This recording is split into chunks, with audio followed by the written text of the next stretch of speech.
বন্ধুরা, আমাদের অনেকের কবুতর অসুস্থ থাকে। আমাদের কবুতর কিভাবে সুস্থ থাকবো? আমরা যদি কবুতরকে সুন্দরভাবে পরিচর্যা না করি, দেখেন পানির বাটি, আমার কবুতরের পানির বাটিগুলো দেখেন কি পরিমাণে নোংরা হয়ে রয়েছে। তো অনেকের বাসায় কিন্তু আমি এই ধরনের বিষয়গুলো দেখি যে কবুতরের খাবারের বাটি অথবা পানির বাটি প্রচুর পরিমাণে ফাঙ্গাস পড়ে থাকে।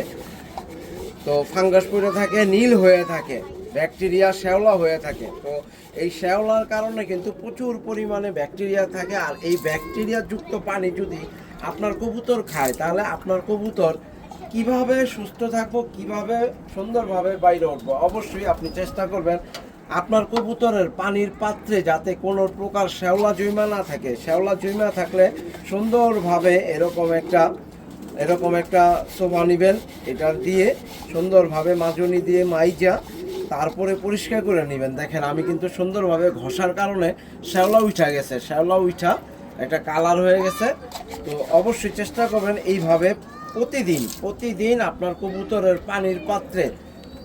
পানির পাত্র সুন্দরভাবে ধুইয়া নতুন পানি দেওয়ার জন্য। বাসি পানি কবুতরকে কোনোভাবে খাইতে দিবেন না। তো বাচ্চা দেখাই, দেখেন পরিচর্যার কারণে বাচ্চার অবস্থা। তো আপনি যদি সুন্দরভাবে আপনার কবুতরকে পরিচর্যা করেন, অবশ্যই এরকম সুন্দর ভালো বাচ্চা পাইবেন। ধন্যবাদ।